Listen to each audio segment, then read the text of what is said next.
नमस्कार विद्यार्थी मित्रांनो, कसे आहात तुम्ही? आशा आहे की तुम्ही खूप छान असाल. आजच्या नवीन सादरीकरणात तुमचे स्वागत आहे.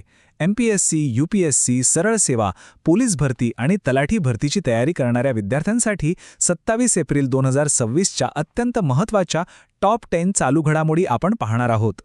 तर आज आपण काय काय बघणार आहोत? आपण या सगळ्या घडामोडींना 4 मुख्य भागांमध्ये विभागलं आहे. पहिला भाग असेल महाराष्ट्रातील शिक्षण आणि प्रशासनाबद्दल. मग आपण पायाभूत सुविधा आणि सुरक्षेकडे वळू. त्यानंतर राष्ट्रीय स्तरावर तंत्रज्ञानात काय नवीन घडतंय ते पाहू. आणि शेवटी अर्थ, संरक्षण आणि क्रीडा या क्षेत्रांचा आढावा घेऊ. चला तर मग वेळ न घालवता सुरुवात करूया. चला तर सुरुवात करूया आपल्या पहिल्या सेक्शनपासून. हा आहे महाराष्ट्र शिक्षण आणि प्रशासन. यामध्ये आपण बघणार आहोत की आपल्या राज्यात काही नवीन उपक्रम आणि सुधारणा काय झाल्या आहेत. पहिली आणि सगळ्यात महत्त्वाची बातमी येते ती सावित्रीबाई फुले पुणे विद्यापीठाकडून. त्यांनी महाएचआर नावाचा एक खूपच जबरदस्त उपक्रम सुरू केलाय. आता होतं काय, कॉर्पोरेट क्षेत्रात चांगल्या एचआर प्रोफेशनल्सची मागणी खूप वाढली आहे, बरोबर? मग हीच गरज लक्षात घेऊन विद्यापीठाने हा प्लॅटफॉर्म बनवलाय जो विद्यार्थ्यांना थेट टॅलेंट ॲक्विजिशन आणि एचआरमधील नोकरीच्या संधींशी जोडेल. खरं तर यामुळे आपल्या राज्यातील रोजगाराला एक मोठी गती मिळेल, हे नक्की. आता पुढे बघूया एक अशी गोष्ट जी एमपीएससीची तयारी करणाऱ्या सगळ्यांसाठी खूप महत्त्वाची आहे. ती म्हणजे नवीन OTR प्रणाली. राज्य शासनाने आता वन टाइम रजिस्ट्रेशन सिस्टम एकदम आधुनिक बनवली आहे. आणि यातला सगळ्यात मोठा बदल काय आहे माहितीये? तर आता कागदपत्रांची पडताळणी AI म्हणजे आर्टिफिशियल इंटेलिजन्सच्या मदतीने अगदी काही सेकंदात होणार आहे. विचार करा, तलाठी भरती, पोलीस भरती यांसारख्या मोठ्या प्रक्रियांमध्ये किती पारदर्शकता येईल. आणि सगळ्यात महत्त्वाचं म्हणजे आपला वेळ वाचेल आणि सगळी प्रक्रिया किती सोपी होईल. ठीक आहे, तर आता वळूया आपल्या दुसऱ्या भागाकडे, पायाभूत सुविधा आणि सुरक्षा. यामध्ये आपण खास करून पुणे आणि आपल्या राज्य पातळीवरचे काही महत्त्वाचे प्रकल्प बघणार आहोत. पुण्याबद्दल एक खूप चांगली बातमी आहे. जी मुळा मुठा नदी आहे तिच्या संवर्धन प्रकल्पाचा दुसरा टप्पा आता पूर्ण झालाय. आणि याचा परिणाम काय? तर नदीच्या काठावर नवीन ग्रीन झोन तयार झाले आहेत. म्हणजे पर्यावरणाच्या दृष्टीने हे एक मोठं पाऊल आहे. आणि हो, एक गोष्ट लक्षात ठेवा, एमपीएससी परीक्षेच्या पर्यावरण विभागासाठी हा मुद्दा खूप खूप महत्त्वाचा आहे. यावर हमखास प्रश्न येऊ शकतो. आता सुरक्षेबद्दल बोलूया. महाराष्ट्र पोलिसांनी एक खरंच मोठं आणि गरजेचं पाऊल उचललंय. सायबर सेफ महाराष्ट्र नावाचं एक संपूर्ण राज्यभर अभियान सुरू झालंय. उद्देश अगदी सरळ आणि स्पष्ट आहे. जे सायबर गुन्हे वाढत आहेत त्यांना थांबवणं. आणि यासाठी काय करणार आहेत? तर प्रत्येक जिल्ह्यात एक नवीन अत्याधुनिक सायबर लॅब उभारली जाणार आहे.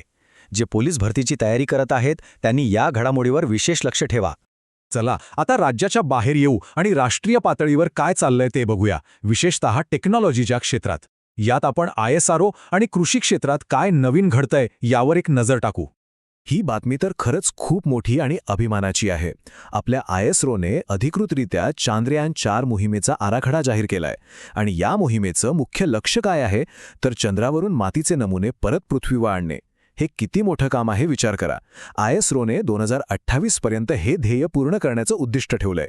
भारतासाठी विज्ञान आणि तंत्रज्ञान क्षेत्रातलं हे एक ऐतिहासिक पाऊल ठरणार आहे. आता कृषी क्षेत्राकडे वळूया. केंद्र सरकारने डिजिटल कृषी 2.0 नावाचं एक नवीन पोर्टल सुरू केलंय. आणि हे खरंच शेतकऱ्यांसाठी एका वरदानापेक्षा कमी नाहीये. का? कारण आता शेतकऱ्यांना हवामान कसा राहील, बाजारात काय भाव चालू आहे आणि पिकांचं नियोजन कसं करायचं, ही सगळी माहिती फक्त एका क्लिकवर एकाच ठिकाणी मिळणार आहे.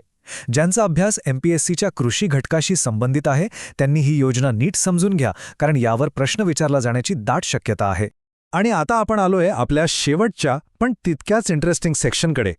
तो म्हणजे अर्थ, संरक्षण आणि क्रीडा.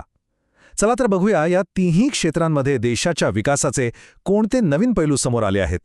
सर्वात आधी संरक्षण क्षेत्रातून एक अभिमानास्पद बातमी आहे. भारतीय नौदलाच्या ताफ्यात INS अग्नी ही पूर्णपणे भारतात बनवलेली स्टेल्थ फ्रिगेट युद्धनौका दाखल झाली आहे.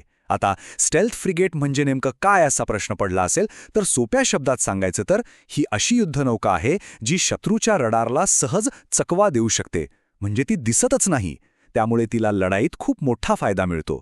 आणि सगळ्यात अभिमानाची गोष्ट म्हणजे ही मुंबईच्या माझगाव डॉकमध्ये तयार झाली आहे. आत्मनिर्भर भारताचं यापेक्षा उत्तम उदाहरण काय असू शकतं? आता अर्थव्यवस्थेबद्दल एक खूप मोठा आणि महत्त्वाचा बदल. RBIने म्हणजे आपल्या रिझर्व्ह बँकेने डिजिटल रुपया, ज्याला आपण ई-रुपी म्हणतो, त्याबद्दल एक नवीन नियम आणला आहे.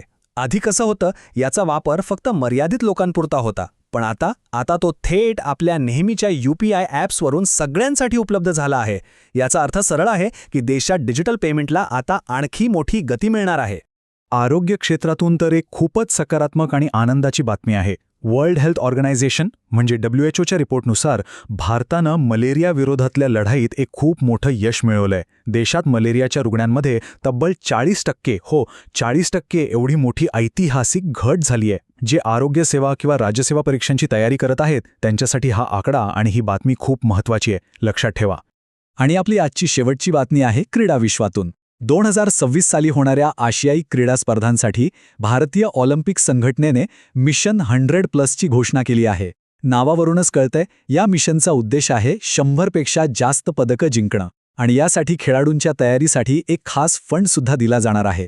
हे आपल्या खेळाडूंसाठी खूप मोठं प्रोत्साहन ठरेल यात शंका नाही. तर मित्रांनो, या होत्या आजच्या टॉप 10 घडामोडी. पुढील चालू घडामोडींच्या अचूक आणि सविस्तर अपडेट्ससाठी चॅनलला नक्की सबस्क्राईब करा आणि अभ्यासाला गती द्या. All the best. आणि आपला अभिप्राय कमेंट सेक्शनमध्ये कळवा. आणि तुम्हाला PDF नोट्स हव्या असतील तर कमेंट सेक्शनमध्ये आपला ईमेल ID द्यायला विसरू नका. आपण लवकरच भेटूया पुढच्या व्हिडिओमध्ये.